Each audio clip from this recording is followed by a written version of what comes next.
Welcome to the Wealth Wisdom, where knowledge becomes power and power builds your future. What if the most powerful force shaping your financial life isn't inflation, government policy, or even your income, but a quiet mathematical phenomenon that never sleeps, never negotiates, and never shows mercy?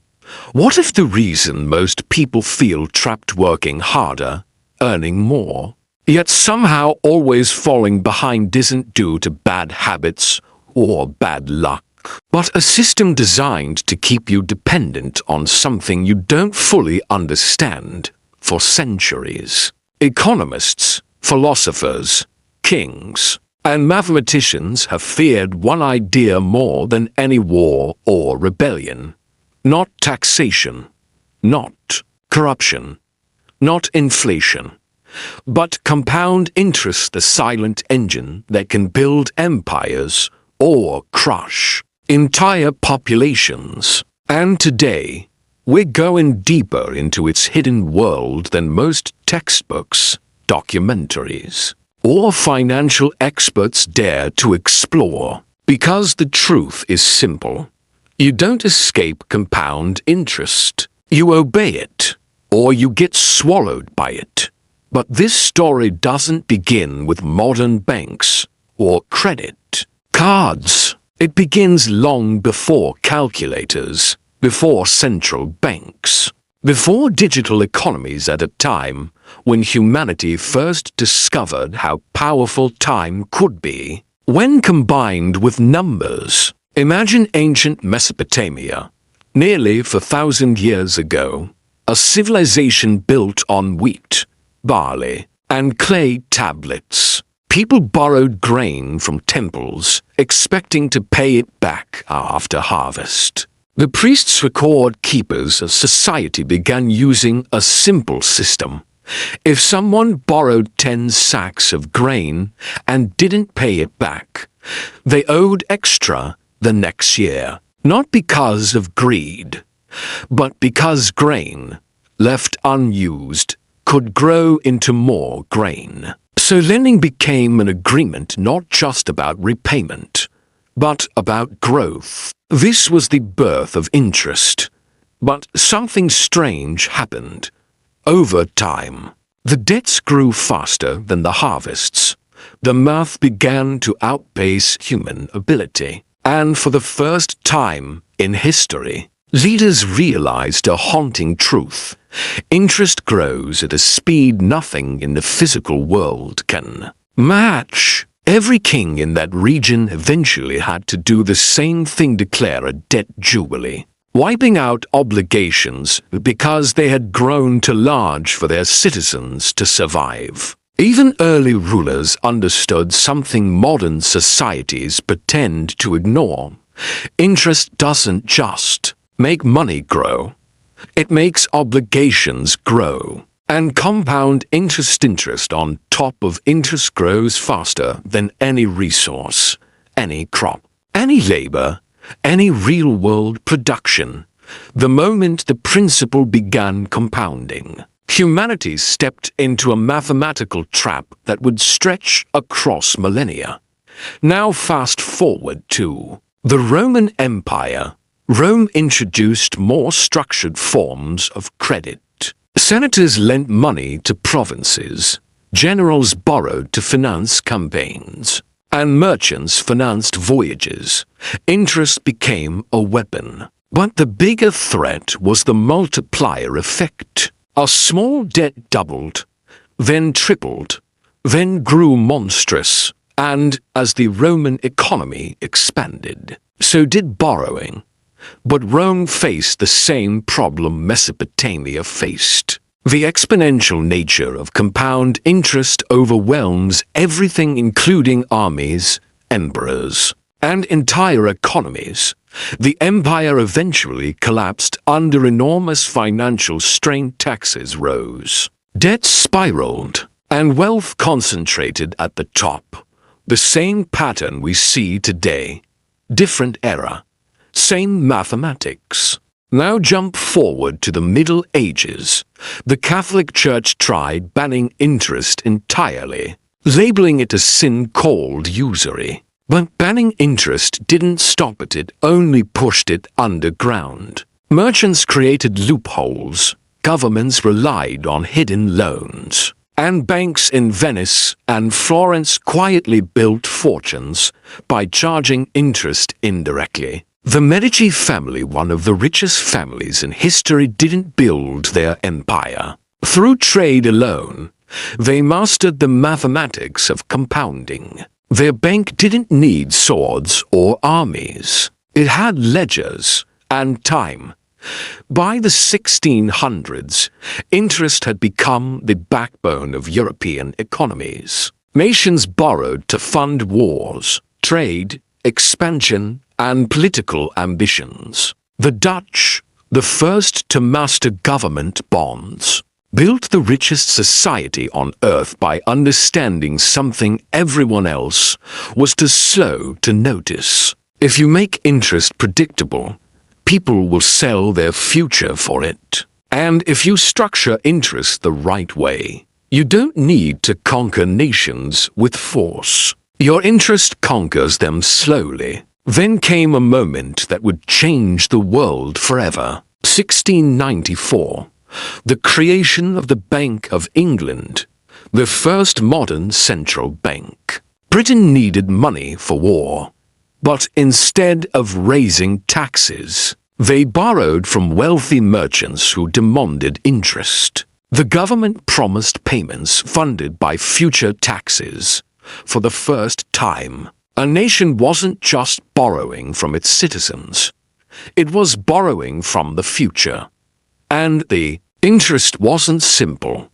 It compounded, year after year, decade after decade. This created a new problem. Governments now needed continuous economic growth just to service their interest payments, not to pay them off just to prevent collapse. The economy had to expand to keep the illusion stable. And from that moment on, the global financial system would be built on one rule. Growth is mandatory. Stagnation is fatal. Time is the enemy. Interest is the master. But the real turning point came in the 20th century, when interest left the world of gold and metal and entered the world of credit and digital entries. Because once money became debt, compound interest became the invisible chain linking every citizen to the banking system. Imagine this simple fact. When you borrow $10,000 at 20% interest, and you pay the minimum each month, you don't just pay back $10,000. You pay back more than $30,000. You pay for the money. Then you pay interest on the interest. Then interest on that interest, until the original number becomes unrecognizable. And this isn't a personal flaw. It's math. You can't negotiate with exponentials. This same math now drives student loans, mortgages, government bonds, corporate debt, and even national economies. World debt has grown so fast that many countries don't even pay down the principal anymore. They just pay interest on interest. Let's look at the big picture. Global debt today is over $300 trillion. Most of this debt is structured to compound. No nation is paying it back. They're barely keeping up with the interest, which means the total debt doesn't just increase, it accelerates. The more the world borrows, the faster the interest grows, the faster it grows. The more the world needs to borrow just to keep functioning. This is why governments fear recessions. In a recession, growth slows, but interest does not. Governments need taxpayers to produce more, earn more, spend more, and borrow more because the machine behind the scenes is compounding relentlessly. Now here's the twist most people never think about. Compound interest is not the villain. It's neutral. It's the system around it that determines whether you rise or collapse. Banks use compound interest to profit. Corporations use it to expand. Governments use it to finance wars and programs. But individuals, people like you, face it from the wrong side. Instead of earning it, you're often paying it. And paying compound interest is like trying to climb an escalator that's going down twice as fast as you can walk. Each step you take feels like progress, but the math pulls you backward. The modern world has become a battleground between two groups: those who harness compound interest and those who are crushed by it. Let's go deeper into the mechanics, because this is where the real trap reveals itself. Compound interest has no natural limit. Nothing slows it. Nothing fatigues it. It grows exponentially, doubling at predictable intervals. The rule of 72 is simple.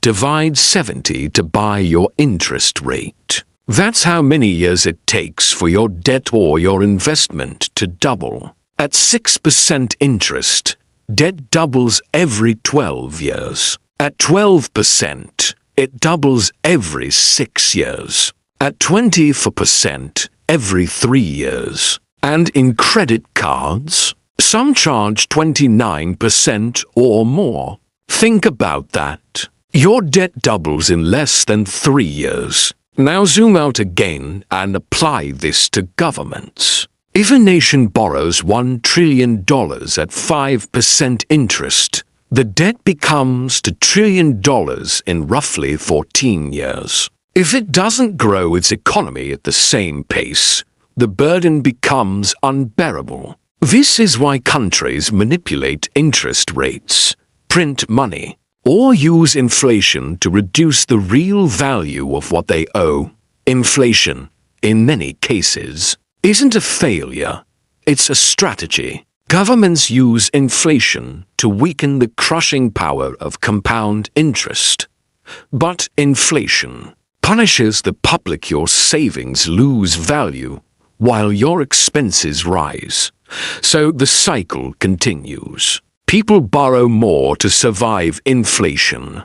Debt grows, interest grows faster, and the gap between what people earn and what they owe widens every generation. This is why inequality expands. Not because the rich are smarter, but because the rich receive compound interest, and the poor pay it. Consider this. If a wealthy investor earns 8% annually on $10 million, they get $800,000 a year without working, without risking anything.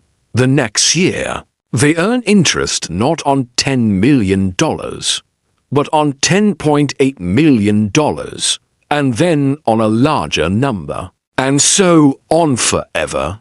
Meanwhile, a middle-class family pays 6% on their mortgage, 8% on car loans, 15% on personal loans, 20% on credit cards. They're paying compound interest from every direction.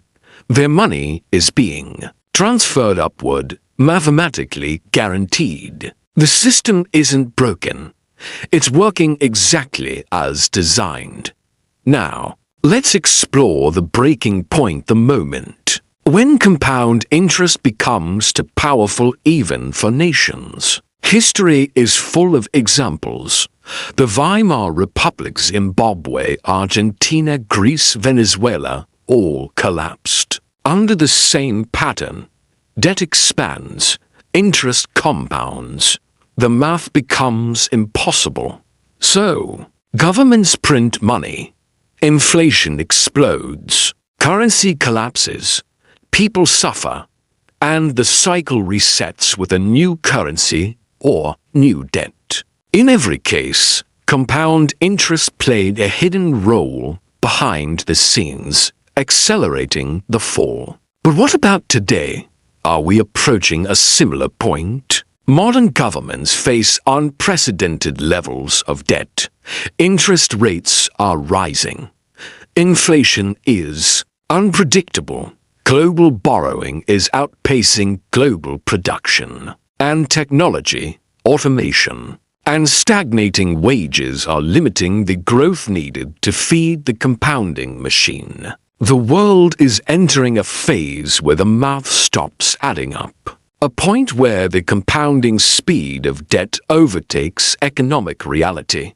Some economists believe we're heading toward a massive global reset, not because of politics, not because of war, but because of pure mathematics. And this brings us to the most important question.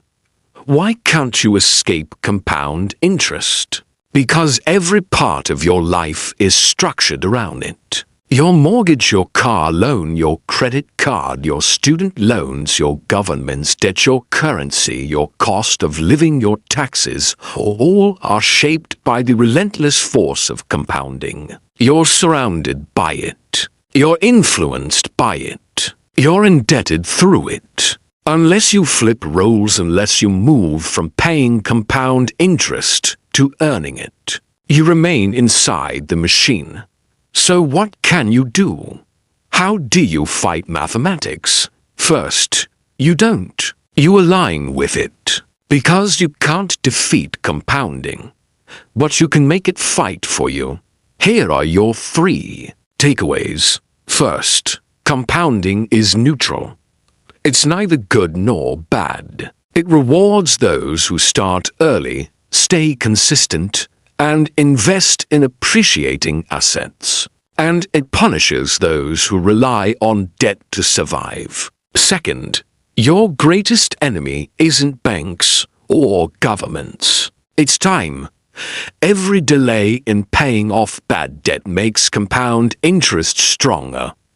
Every delay in investing makes compound growth weaker. The longer you wait, the more you pay.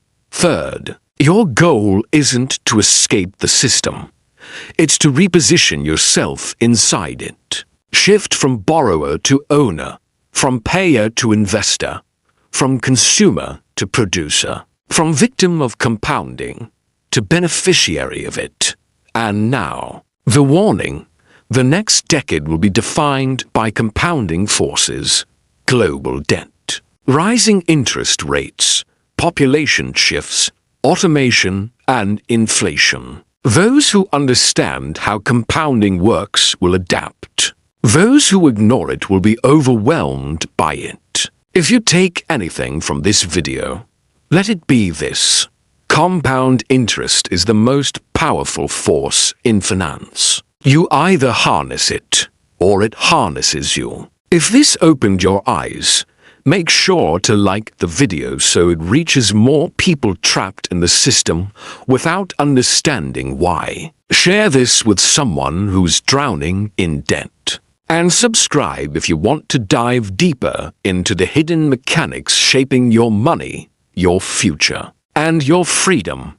Because financial knowledge isn't just power. It's protection.